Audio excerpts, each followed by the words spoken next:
Hi నమస్తే welcome to మనం TV. ఒక సంచలనమైన విషయం అయితే బయటపడింది. కన్న తల్లి చనిపోయిందని డెడ్ బాడీ వద్ద సుమారు 9 రోజులైతే ఇద్దరు కూతుర్లు సహజీవనం చేసిన ఘటన అయితే నేడు బయటపడిన పరిస్థితి అయితే ఉంది. అది హైదరాబాద్‌కు చెందిన వారాసి కూడా బౌద్ధ నగర్‌లో అయితే ఈ ఘటన చోటు చేసుకుంది. అయితే మనం గమనించొచ్చు, ఎవరైతే లలిత అనే మహిళ అయితే గత 9 రోజుల క్రితం జనవరి 22వ తారీఖున మరణించడం జరిగింది. అయితే తన ఇద్దరు కూతుర్లు కూడా తల్లి మరణించడంతో షాకుకు గురయ్యారు. షాకుకు గురయ్యి ఇంట్లో ఉన్నదే ఏదోటి తింటూ కూడా తల్లి శవం దగ్గర గడపడం జరిగింది. సుమారు 9 రోజుల పాటు వారి ఇంట్లోంచి బయటికి రాలేని పరిస్థితి. అయితే వారు తల్లి మరణించిందని తట్టుకోలేక చేతి మణికట్టు, అదేవిధంగా పీక దగ్గర కోసుకోవడం కూడా జరిగింది. బ్లడ్ ఎక్కువగా రావడంతో అక్కడే స్పృహ తప్పి సుమారు 3 రోజుల పాటు గదిలోనే ఉండిపోయిన పరిస్థితి. అనంతరం మెలుకువ వచ్చిన తర్వాత బయటకు వచ్చి తన తల్లి చనిపోయిందంటూ కూడా బయటకు చెప్పడంతో నేరుగా ఒక ఎమ్మెల్యేకి సంబంధించిన పద్మారావు గౌడ్ కార్యాలయానికి వెళ్లారు. అక్కడ సంబంధించి పద్మారావు కార్యాలయానికి అయితే వెళ్లారు. అక్కడ చంద్రశేఖర్ అనే బీఆర్ఎస్ నాయకుడిని కలిశారు. ఇలాగా మా అమ్మ చనిపోయిందని, తమకు దహన సంస్కారాలకు కొంత నగదు కూడా కావాలంటూ కూడా అతన్ని అడగడంతో వారి శరీరంపై గాయాలు చూసి వారైతే పోలీస్ కంప్లైంట్ ఇచ్చారు. పోలీసులు ఘటనా స్థలానికి చేరుకుని పూర్తి విచారణ చేశారు. అయితే పూర్తి విచారణలో అయితే కొంత మెంటల్ స్టేటస్ అయితే దెబ్బతింది ఆ పిల్లలదిద్దరిది కూడా అని పోలీసులైతే ప్రాథమికంగా గుర్తించారు. తల్లి మరణించడంతో షాకుకు గురైనట్లుగా తెలుస్తుంది. అయితే పూర్తి వివరాల్లోకి వెళ్తే, ఎవరైతే లలిత ఉన్నారో, లలిత భర్త 5 ఏళ్ల క్రితం ఏదైతే ఉస్మానియా విశ్వవిద్యాలయంలో స్వీపర్‌గా పనిచేస్తున్నాడో రాజు అతని పేరు. అయితే రాజు, లలిత కొంతకాలంగా అక్కడ ఉండడం, వారిద్దరికీ పడకపోవడంతో రాజు తన ఉద్యోగంతో పాటు ఫ్యామిలీని కూడా, కుటుంబాన్ని కూడా వదిలేసి ఎక్కడికో బయటకు వెళ్ళిపోవడం జరిగింది. అయితే కొంతకాలం అదే యూనివర్సిటీ క్వార్టర్స్‌లో అయితే వాళ్ళు నివాసం ఉండడం జరిగింది. అయితే రమేష్ అని ఎవరైతే లలితకి సోదరుడు ఎవరైతే అవుతారో సోదరుడు కొంతకాలం ఉండడం, రమేష్‌తో కూడా వారు వివిధ రకాలుగా గొడవలు పడుతూ ఉండడంతో రమేష్ కూడా ఆ కుటుంబానికి దూరమైన నేపథ్యంలో క్వార్టర్స్ మొత్తం కూడా ఖాళీ చేయమనైతే గత 2 నెలల క్రితం అధికారులైతే సూచించారు.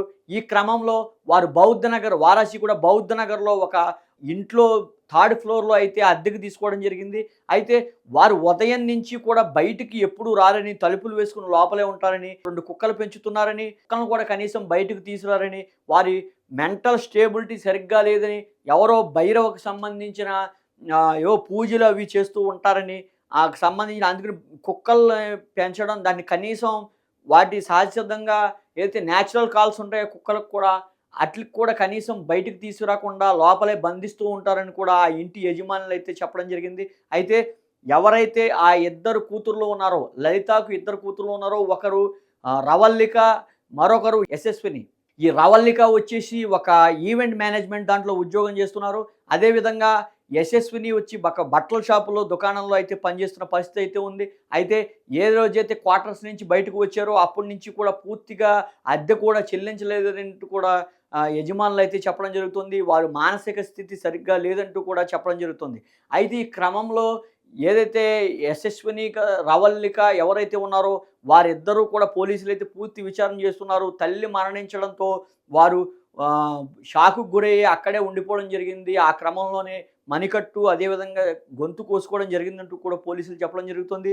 మనం గమనించుకుంటే ఈ ఈ యశస్విని కానీ, రవల్లిక కానీ వారి మెంటల్ స్టేటస్ కూడా కొంచెం దెబ్బతిందంటూ కూడా ప్రాథమికంగా గుర్తించారు. షాక్‌కు గురయ్యారు. షాక్ నుంచి ఇంకా తేరుకోలేదు. ఎవరైతే సోదరుడు ఉన్నారో రమేష్‌ని కూడా పోలీసులు పిలిపించారు. వారికి అర్థం చేసుకొని వారికి కొంతకాలం అండగా ఉండాలంటూ కూడా డీసీపీ సూచించినట్టుగా మనకు సమాచారం అందుతుంది. అయితే ఈ క్రమంలో ఒక సంచలన విషయం అయితే బయటపడింది. ఏదైతే డాగ్ స్క్వాడ్ ఉంటుందో, 9 రోజులైతే లలిత మృతదేహం అయితే పూర్తిగా కుళ్ళిపోయింది. ఈ క్రమంలో దాన్ని ఉస్మానియా ఆసుపత్రికి తరలించారు. ఈ నేపథ్యంలో ఏదైతే డాగ్ స్క్వాడ్ ఉంటుందో డాగ్ స్క్వాడ్‌ని కూడా అక్కడ తీసుకురావడం జరిగింది. డాగ్ స్క్వాడ్‌ని తీసుకొస్తే అది ఎవరైతే కూతుర్లో ఉన్నారో అక్కడికి వెళ్ళి ఆగడం, పోలీసులకు అయితే కూడా పలు అనుమానాలు ఈ డెత్ మీద అయితే వారు సూచిస్తున్నారు. అయితే పూర్తి విచారణ తెలిపిన అనంతరం అయితే వివరాలు తెలుపుతామని అయితే పోలీసులు చెప్పడం జరుగుతుంది. ఈ క్రమంలో వారు ఏం మాట్లాడుతున్నారో ఒకసారి విందాం మనం.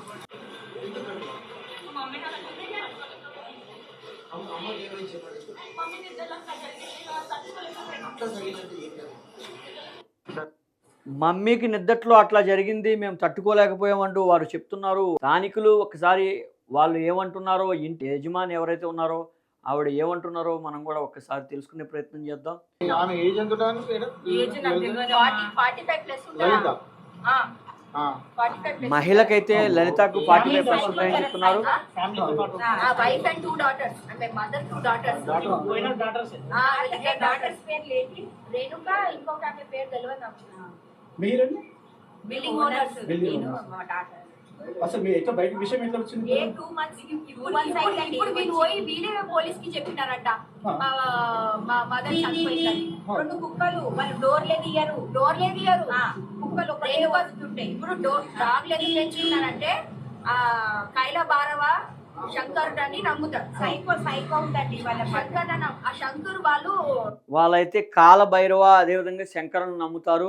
వాళ్ళు సైకోలు అంటూ కూడా వారు ఇంటి యాజమాన్యులు అయితే ఎవరైతే ఉన్నారో వాళ్ళు ఆరోపించడం జరుగుతుంది. అయితే ఈ క్రమంలో వారి మానసిక పరిస్థితి అయితే పూర్తి స్థాయిలో దెబ్బతిందని అయితే మనం గమనించవచ్చు. అయితే ఇది ఏదైతే ఘటన ఉందో ఈ ఘటన అయితే పలు మార్పులు చెందుతుంది. మానసికంగా దెబ్బతినడం వల్ల వారే తన తల్లిని హత్య చేసి వారు హత్యాయత్నానికి ప్రయత్నించారా, లేదంటే ఆర్థికంగా కొంత ఇబ్బంది పడడం వల్ల 2 నెలల నుంచి కూడా వారు ఈ ఘటనకు పాల్పడ్డారా, ఇవన్నీ కూడా తేలాలంటే కొంత పోలీసులు విచారణ అయితే తెలుస్తుంది. అయితే వారాసి కూడా బౌద్ధ నగర్లో అయితే ఈ ఘటన సంచలనం రేపింది అనేది చెప్పవచ్చు. ఏదైతే ఇద్దరు మహిళలు కూడా తన తల్లి మృతదేహం వద్ద సుమారు 9 రోజుల పాటు గడపడం, సహజీవనం చేయడం అయితే కొంత వాసన రావడంతో చుట్టుపక్కల వారికి కూడా అనుమానం వచ్చింది. ఈ ఘటన అయితే సంచలనంగా మారిందని చెప్పవచ్చు. అయితే పోలీసుల విచారణలో ఏం తేలుతుంది ఏంటనేది తెలియాలంటే మరికొద్ది రోజులైతే వెయిట్ చేయాలి.